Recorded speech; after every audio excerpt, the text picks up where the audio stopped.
12 ائمہ میں سے کسی ایک کا بھی انکار کرے تو اس نے اللہ کا انکار کیا کہ یہ آل محمد کی توحید اس چیز سے پاک ہے فلولا فاطمہ ما خلقتکما بيد المرسلات بالطف نازعات تقرا داريات تثني العاديات. اعوذ باللہ من الشیطان اللعین الرجیم بسم اللہ الرحمن الرحیم الحمد للہ الذی انعمنا بمعرفته ومعرفة نوره محمد وآل محمد الصلاة والسلام على محمد وآل محمد الذين من عرفهم عرف الله ولا يعرفهم إلا ملك مقرب أو نبي مرسل أو عبد مؤمن امتحن الله قلبه للإيمان والذين أذهب الله عنهم الرجس وطهرهم تطهيرا اللهم صل على محمد وآل محمد. اس طریقے سے ہمارا سلسلہ کتاب التوحید کے دروس کو لے کے جاری ہے، تو آج ہم اس کے دوسرے جز میں آپ سے باب ثواب الموحدین کے متعلق گفتگو کریں گے، ان کی احادیث کو پیش کریں گے. جس طریقے سے ہم نے گزشتہ جز میں جانا کہ توحید کی جزا سوائے جنت کے کچھ نہیں، اور جو خلوص نیت سے خلوص دل سے اللہ کی وحدانیت کا اقرار کرے جس طریقے سے وہ چاہتا ہے تو وہ شخص جنت میں داخل ہوگا. اور توحید کی اہم ترین شرائط میں سے ایک شرط جو سب سے زیادہ مہم ہے وہ ہے امامت، کہ اگر کوئی شخص ان 12 ائمہ میں سے کسی ایک کا بھی انکار کرے تو گویا اس نے اللہ کا انکار کیا. کہ یہ فقرہ احادیث میں بار بار آیا ہے کہ من عرفہم عرف اللہ من انکرہم انکر اللہ، کہ جس نے ان کو پہچانا اس نے اللہ کو پہچانا، جس نے ان کا انکار کیا اس نے اللہ کا انکار کیا. جس طریقے سے یہ بھی معصوم کی حدیث ہے کہ لولانا ما عرف اللہ لولانا ما عبد اللہ، اور اگر ہم نہ ہوتے تو کبھی اللہ نہ پہچانا جاتا، اور اگر ہم نہ ہوتے تو کبھی اللہ کی عبادت نہیں کی جاتی. کیا مطلب؟ کہ جس نے اللہ کی حجت کا انکار کیا در حقیقت اس نے اللہ کا انکار کیا. اور ساتھ ہی ساتھ اس بات کا یہ مطلب بھی ہے کہ جو لوگ محمد و آل محمد کو نہیں مانتے در حقیقت وہ صفات الہیہ کو لے کے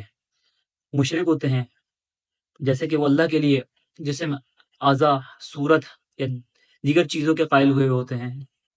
تو جس نے محمد و آل محمد سے توحید لی اس نے ہی حقیقی توحید لی، جس نے ہی محمد و آل محمد کو مانا اس نے ہی اللہ کو مانا. تو ہم اپنے اس سلسلے میں آگے بڑھتے ہیں احادیث کی طرف. اللہم صلی علی محمد و آل محمد.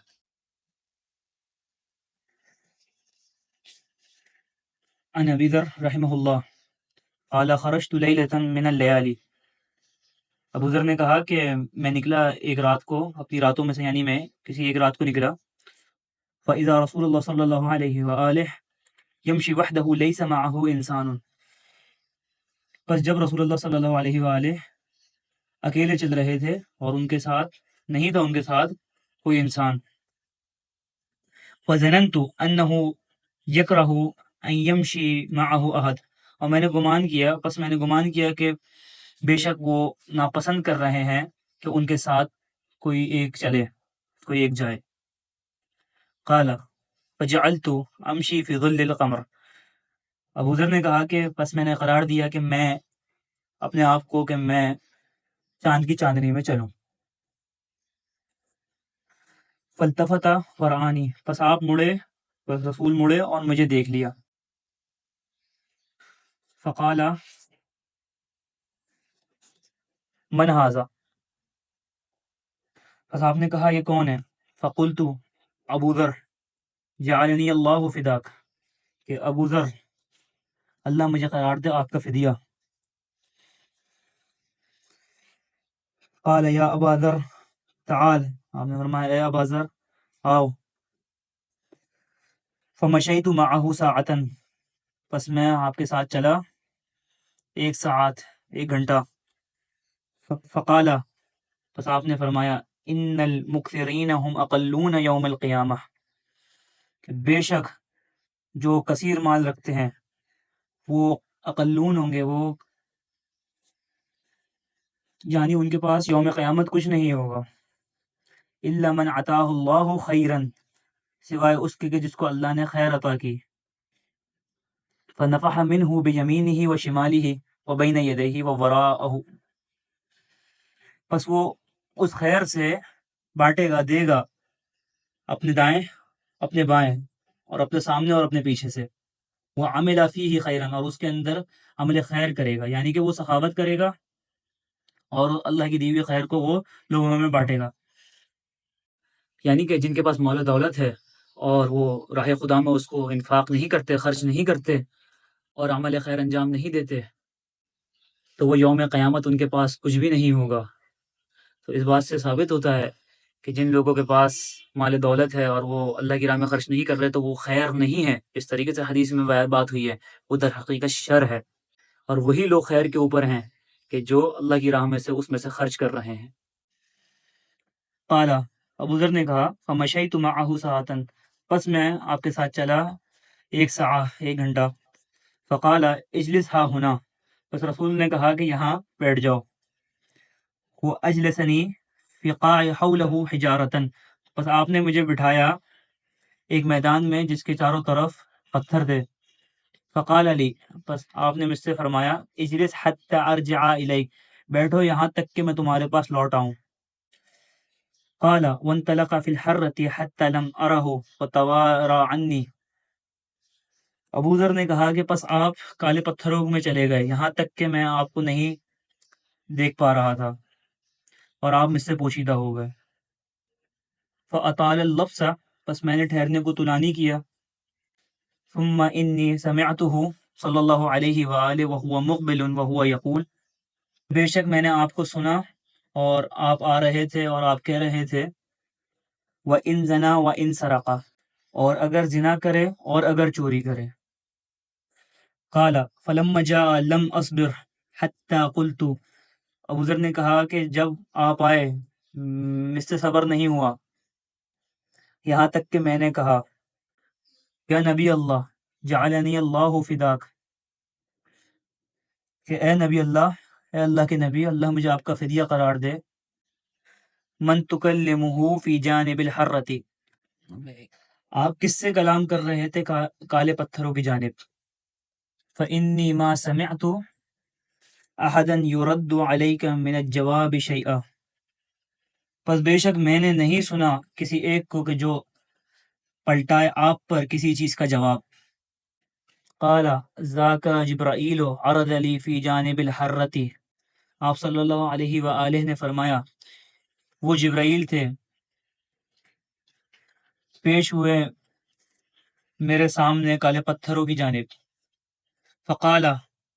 بشر امتک انہ من مات لم یشرک باللہ عز وجل شیئا دخل الجنہ، اور جبرائیل نے کہا کہ بشارت دو اپنی امت کو کہ بے شک جو مرا اللہ عز وجل کے ساتھ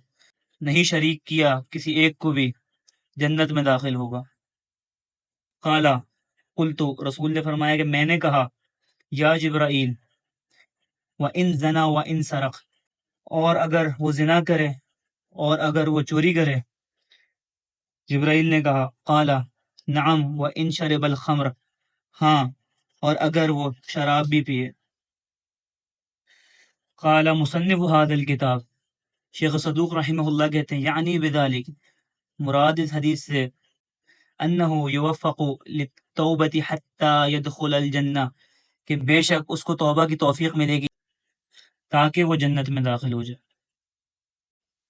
تو یعنی کہ اس کو توبہ کی توفیق ملے گی۔ یہاں پر ایک سوال اٹھتا ہے کہ جو بھی شخص لا الہ الا اللہ کہے اور اس پہ ایمان رکھے، چاہے وہ جتنے بھی گناہ کرے، تو جنت میں داخل ہوگا۔ تو بیشتر احادیث میں یہ بات واضح ہے کہ مومن وہی شخص ہے جس کے دل میں اپنے گناہوں کے اوپر ندامت ہوگی، اور اللہ سبحانہ و تعالیٰ اس کو دنیا میں ہی بلاؤں میں مبتلا کرتا ہے، مختلف مشکلوں سے گزارتا ہے تاکہ اس کے گناہ دنیا میں جھڑ جائیں۔ تو اگر اس سے بھی زیادہ ہوں تو موت کے وقت، اور اگر اس سے بھی زیادہ ہوں تو عالم برزخ میں۔ اسی طریقے سے احادیث میں بیان ہوا ہے۔ اسی طرح 25ویں حدیث ہے، قال رسول اللہ صلی اللہ علیہ وآلہ، رسول اللہ صلی اللہ علیہ وآلہ نے فرمایا، بین رجل مستلق علی ظہرہ جس وقت کوئی مرد اپنی کمر کے بل لیٹے ہوئے ینظر الی السماء آسمان کی طرف دیکھے، وإلی النجوم اور ستاروں کی طرف، ویقول اور کہے، واللہ ان لک لربا هو خالقک، کہ اللہ کی قسم تیرے لیے ایک رب ہے، وہ تیرا خالق ہے، اللہم اغفر لی، اے پروردگار، اے معبود میری مغفرت کر، قال آپ نے فرمایا، فنظر اللہ عز وجل، بس اللہ اس کے لیے نظر رحمت کرے گا، فغفر لہ، اور اس کی مغفرت کر دے گا۔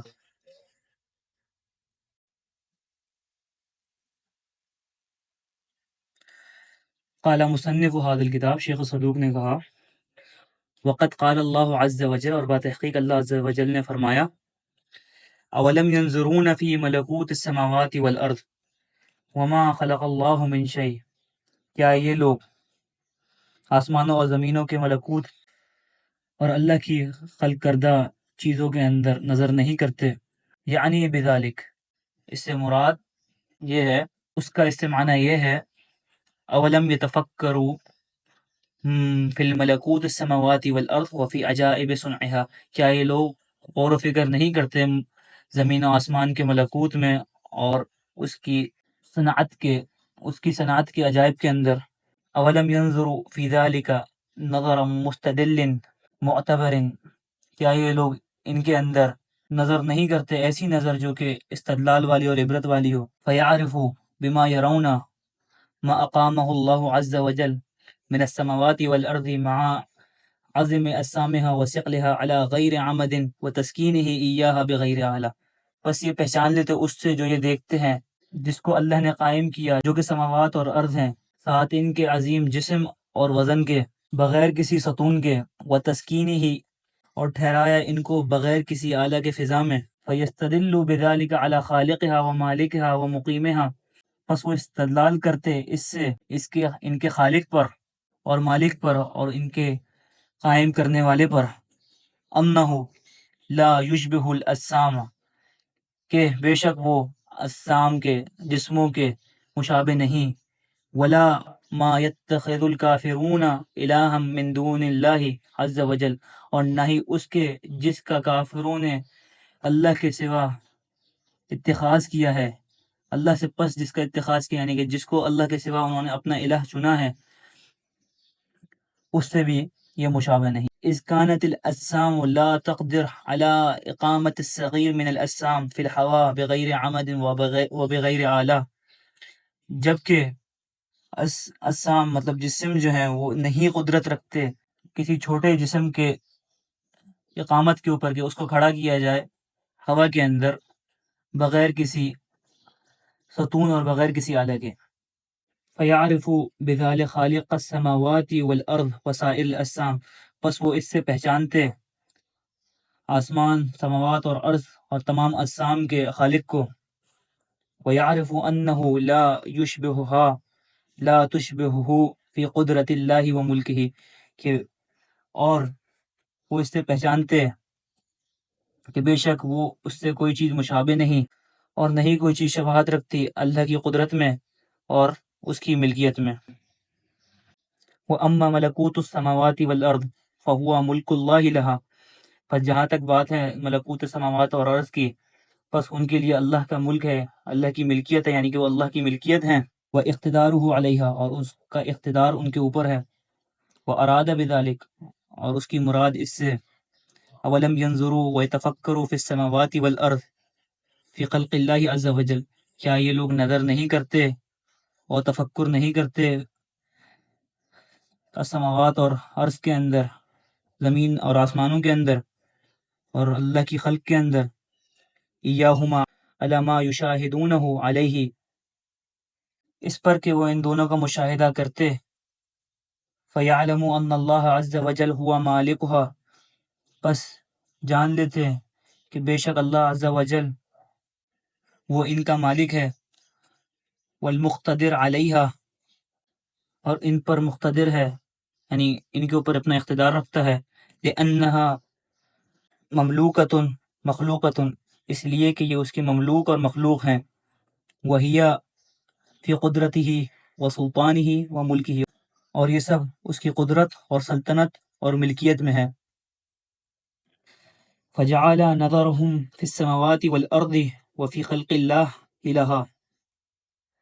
پس قرار دیا ان کے نظر کرنے کو سماوات اور ارض کے اندر اور ان کے لیے اللہ کی خلقت میں، نظراً فی ملکوتہا وفی ملک اللہ لہا، درحانہ کہ ان کے ملکوت میں نظر اور اللہ کی ان کے لیے ملکیت میں، لأن اللہ عز وجل لا يخلق الا ما يملكه ويقدر علیہ، اس لیے کہ بے شک اللہ عز وجل نے نہیں خلق کیا سوائے اس کے جو اس کی ملکیت میں ہے اور جس پر اس کی قدرت ہے۔ وعنا بقولہ، اور اس کا معنی اس کے قول سے، وما خلق اللہ من شیء، اور جو چیزیں اللہ نے خلق کی ہیں، یعنی من اصناف خلقہ، اس کی مراد اس کی خلق کی مختلف اصناف ہیں، مختلف قسمیں ہیں۔ فَيَسْتَدِلُّونَ بِهِ عَلَىٰ أَنَّ اللَّهَ خَالِقُهَا، پس وہ اس سے استدلال کرتے کہ بے شک اللہ عز وجل ان کا خالق ہے، وَأَنَّهُ أَوْلَىٰ بِالْإِلَٰهِيَّةِ مِنَ الْأَجْسَامِ الْمُحْدَثَةِ الْمَخْلُوقَةِ، اور بے شک وہ اولا ہے الہیت میں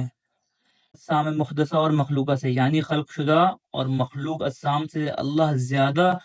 الہیت کا حقدار ہے۔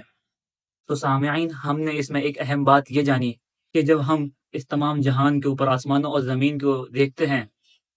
اور جانتے ہیں کہ اس کا کوئی خالق ہے، اور یہ بھی جانتے ہیں کہ یہ اجسام یہ خود سے نہیں بنے اور یا اپنی جیسی چیز بھی نہیں بنا سکتے،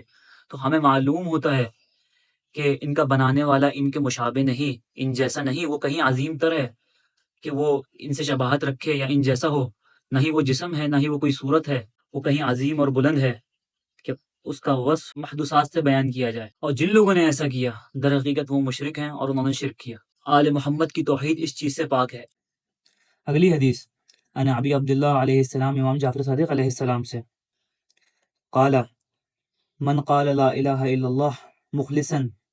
دخل الجنت، آپ نے فرمایا کہ جس نے کہا لا الہ الا اللہ درحانہ کے مخلص ہوتے ہوئے جنت میں داخل ہوا۔ وإخلاصه أن تحجزه لا إله إلا الله عما حرم الله عز وجل، اور اس کا اخلاص یہ ہے کہ روکے اس کو لا الہ الا اللہ اس سے جو اللہ نے حرام کیا ہے، یعنی یہ قول لا الہ الا اللہ اس کو محرمات سے روکے۔ اور اسی طرح 27ویں حدیث جو ہے وہ نص یہی ہے رسول سے، زید بن رقم نے عن النبی رسول سے یہی حدیث نقل کی ہے، قال من قال لا الہ الا اللہ مخلصا دخل الجنہ اخلاصه ان تحجزه لا الہ الا اللہ عما حرم اللہ عز وجل۔ اگلی حدیث عن معاذ بن جبل قال كنت ردیف النبی صلی اللہ علیہ وآلہ، اس نے کہا کہ میں رسول اللہ کا ردیف تھا۔ فقال یا معاذ هل تدری ما حق اللہ عز وجل علی العباد، کہ اے معاذ کیا تم جانتے ہو کہ اللہ عز وجل کا حق بندوں پر کیا ہے؟ یقولها ثلاثا، آپ نے یہ 3 مرتبہ کہا۔ قال، معاذ نے کہا قلت اللہ ورسولہ اعلم، کہ میں نے کہا اللہ اور اس کا رسول زیادہ جانتے ہیں۔ فقال رسول اللہ، بس رسول اللہ نے کہا حق اللہ عز وجل علی العباد، کہ اللہ کا حق بندوں کے اوپر، اللہ یشرکوا بہ شیئا، یہ ہے کہ وہ اس سے کسی چیز کو شریک نہ کریں۔ ثم قال صلی اللہ علیہ وآلہ، پھر آپ نے فرمایا هل تدری ما حق العباد علی اللہ عز وجل، کیا تم جانتے ہو کہ بندوں کا حق اللہ پر کیا ہے؟ اذا فعلوا ذلک، جب انہوں نے یہ کر لیا، یعنی انہوں نے شرک نہیں کیا۔ قال قلت اللہ ورسولہ اعلم، کہ میں نے کہا کہ اللہ اور اس کا رسول زیادہ جانتے ہیں۔ قال ان لا يعذبهم، کہ وہ ان کو نہیں عذاب دے۔ او قال یا آپ نے فرمایا ان لا يدخلهم النار کہ وہ ان کو نار میں داخل نہ کرے. قال حدثنا موسى بن اسماعیل بن موسى بن جعفر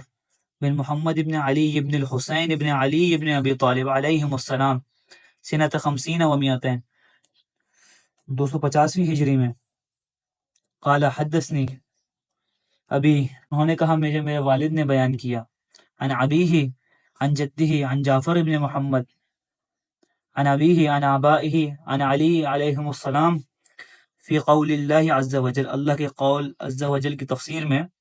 هل جزاء الاحسان الا الاحسان کیا کوئی جزا ہے احسان کی سوائے احسان کے. قال علی علیہ السلام مولا علی علیہ السلام نے فرمایا سمعت رسول اللہ صلی اللہ علیہ وآلہ میں نے سنا رسول اللہ صلی اللہ علیہ وآلہ کو کہتے ہوئے یقول کہتے ہوئے ان اللہ عز وجل قال کہ بے شک اللہ عز وجل نے فرمایا ما جزاء من انعمت علیہ بالتوحید الا الجنہ نہیں ہے کوئی جزا جس پر میں نے توحید سے انعام کیا الا الجنہ یعنی جس کو میں نے توحید کی نعمت دی اس کی جزا کوئی نہیں سوائے جنت کے. اگلی حدیث عن ابن عباس قال قال رسول اللہ صلی اللہ علیہ وآلہ والذی بعثنی بالحق بشیرا اس ذات کی قسم جس نے حق کے ساتھ مجھے بشیر مبعوث کیا لا يعذب اللہ بالنار مواحدا ابدا نہیں عذاب دے گا اللہ نار سے کسی موحد کو تا ابد. وَإِنَّ أَهْلَ التَّوْحِيدِ لَا يَشْفَعُونَ فَيُشَفَّعُونَ اور بے شک اہل توحید ضرور شفاعت کریں گے اور ان کی شفاعت قبول کی جائے گی. ثم قال صلی اللہ علیہ وآلہ ثم قال علیہ السلام انه اذا كان يوم القیامہ امر اللہ تبارک و تعالی بقوم ساءت اعمالهم في الدار الدنيا الى النار کہ بے شک جب یوم قیامت ہوگا تو اللہ امر کرے گا اس قوم کو جن کے اعمال دنیا کے اندر برے تھے نار میں جانے کا. فیقولون یا ربنا کیف تدخلنا النار پس وہ کہیں گے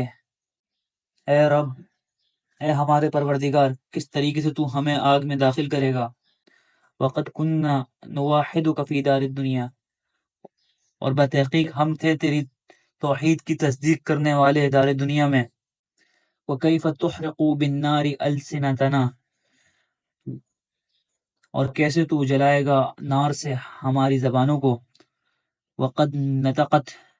بِتَوْحِيدِكَ فِي الدَّارِ الدُّنْيَا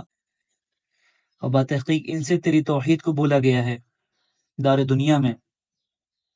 وَكَيْفَ تُحْرِقُ قُلُوبَنَا اور کیسے تو ہمارے دلوں کو جلائے گا. وَقَدْ عَقَدَتْ عَلَىٰ أَنْ لَا إِلَٰهَ إِلَّا أَنْتَ کہ نہیں ہے کوئی الہ تیرے سوا. ام کیف تحرق وجوہنا وقد افرناها لك في التراب اور کیسے تو ہمارے چہروں کو جلائے گا کہ ہم نے تیرے لیے ان کو خاک آلودہ کیا. ام کیف تحرق ایدینا وقد رفعناها بالدعاء اور کیسے تو ہمارے ہاتھوں کو جلائے گا اور بتحقیق ہم نے بلند کیا ان کو دعا کے لیے الیک تیری طرف. فیقول اللہ جل جلالہ پس اللہ جل جلالہ کہے گا عبادی ساعت اعمالکم فی دار الدنیا فجزاؤکم نار جہنم میرے بندو برے تھے تمہارے اعمال دار دنیا میں پس تمہاری جزا نار جہنم ہے. فیقولون پس وہ کہیں گے یا ربنا عفو کا عدم ام خطیئتنا اے ہمارے پروردگار اے ہمارے رب تیرا عفو زیادہ عظیم تر ہے یا ہماری خطائیں. فیقول عز وجل پھر اللہ عز وجل کہے گا بل عفوی بلکہ میرا عفو. فیقولون رحمتک اوسع ام ذنوبنا کیا تیری رحمت زیادہ وسیع تر ہے یا ہمارے گناہ. فیقول عز وجل بل رحمتی بلکہ میری رحمت. فیقولون پس وہ کہیں گے فرارنا بالتوحید اعظم ام ذنوبنا ہمارا تیری توحید سے اقرار زیادہ عظیم تر ہے یا ہمارے گناہ. فیقول عز وجل، بس عز وجل کہے گا بل اقرارکم بالتوحید یا اعظم، بلکہ تمہارا اقرار میری توحید سے زیادہ عظیم تر ہے۔ فیقولون، پس وہ کہیں گے یا ربنا فلیسعنا عفوک ورحمتک التی وسعت کل شیء، پس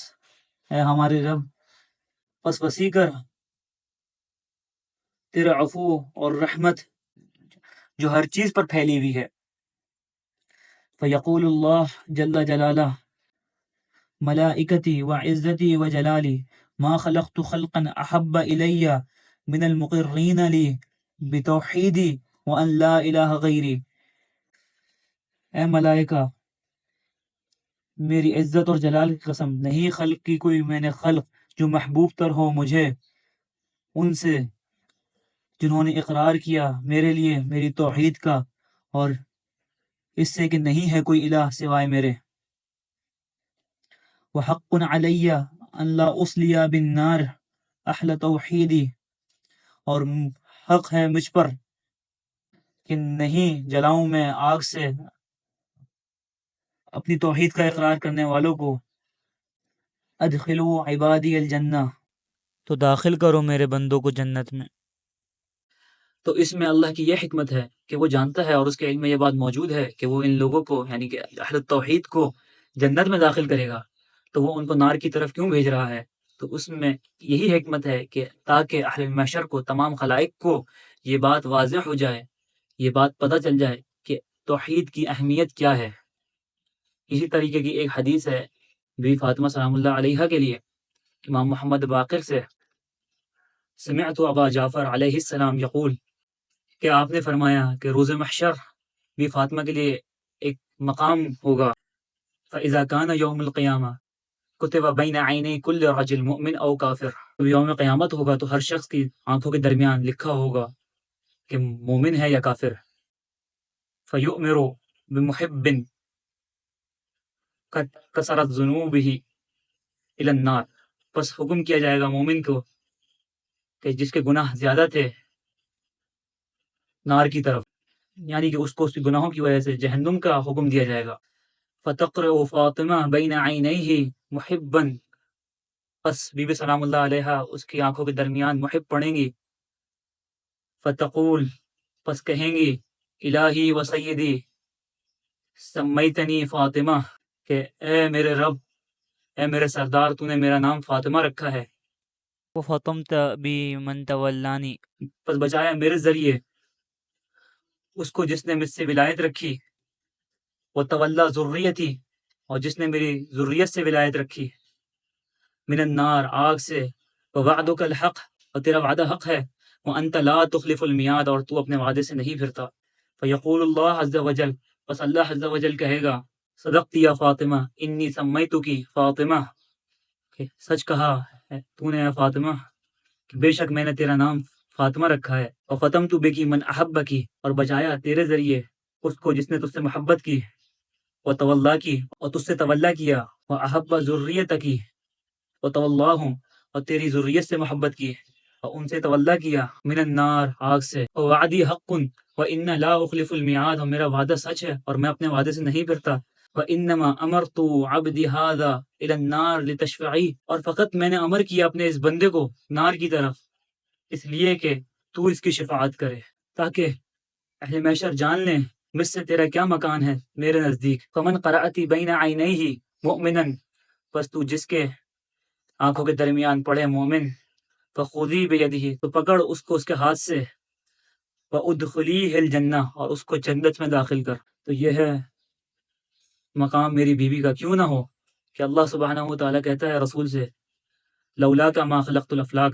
اگر آپ نہ ہوتے تو میں افلاق کو نہ خلق کرتا۔ ولولا علی ما خلقتک، اور اگر علی نہ ہوتے تو میں آپ کو خلق نہ کرتا۔ ولولا فاطمہ ما خلقتکما، اور اگر فاطمہ نہ ہوتی تو میں تم دونوں کو خلق نہ کرتا۔ اگلی حدیث عن جعفر ابن محمد، امام جعفر صادق سے، آپ نے اپنے آبا سے، عن ابیہ علی ابن ابی طالب علیہ السلام قال قال رسول اللہ صلی اللہ علیہ وآلہ، کہ رسول صلی اللہ علیہ وآلہ نے فرمایا من ماتا لا یشرک باللہ شیئا، جو مرا اور اللہ کے ساتھ کسی کو شریک نہیں کرا، احسنا او اسا دخل الجنہ، اچھے اعمال انجام دیے یا برے اعمال انجام دیے، جنت میں داخل ہوا۔ ایسی ہی 10 حدیث پیچھے بھی گزری ہے۔ اگلی حدیث، قال ابو عبداللہ علیہ السلام، امام جعفر صادق علیہ السلام نے فرمایا، من قال لا الہ الا اللہ 100 مرۃ، جس نے کہا لا الہ الا اللہ 100 مرتبہ، کان افضل الناس ذلک اليوم، ہوا وہ افضل ترین لوگوں میں سے اس دن، عملاً عمل کے اعتبار سے، الا من زادہ، سوائے اس کے جس نے زیادہ کیا، یعنی جس نے زیادہ لا الہ الا اللہ پڑھا۔ اگلی حدیث، عن النبی صلی اللہ علیہ وآلہ، نبی صلی اللہ علیہ وآلہ سے، قال اللہ جل جلالہ لموسیٰ علیہ السلام، کہ اللہ جل جلالہ نے موسیٰ علیہ السلام سے فرمایا، یا موسیٰ لو ان السماوات وعامریہن والارضین سبع فی کفۃ ولا الہ الا اللہ فی کفۃ، اگر سماوات اور ان کے باشندے، ان کے ساکنین اور 7 زمینیں ترازو کے ایک پلے میں رکھ دی جائیں، ولا الہ الا اللہ فی کفۃ، اور لا الہ الا اللہ دوسرے پلے میں رکھ دیا جائے، مالت بہن لا الہ الا اللہ، تو لا الہ الا اللہ بمقابل ان کے جھک جائے گا، یعنی کہ زیادہ بھاری ہوگا، اس لیے کہ موجودات قائم ہیں حقیقت توحید کی وجہ سے۔ اگلی اور اس باب کی آخری حدیث، عن ابی عبداللہ علیہ السلام قال سمعتہ یقول، کہ آپ کو کہتے ہوئے سنا، من قال فی یوم، کہ جو دن کے اندر کہے، اشہد ان لا الہ الا اللہ وحدہ لا شریک لہ الہ واحدا احدا صمدا لم یتخذ صاحبۃ ولا ولدا، نہیں چنا اس نے کوئی ہمسر اور نہ ہی ولد، نہ ہی کوئی اولاد، کتب اللہ عز وجل لہ 45,000 الف حسنہ، تو اللہ اس کے لیے لکھے گا 45,000 الف حسنہ، یعنی 45 ملین نیکیاں، ومحا عنہ 45,000 الف سیئہ، اور محف کرے گا، مٹائے گا اس سے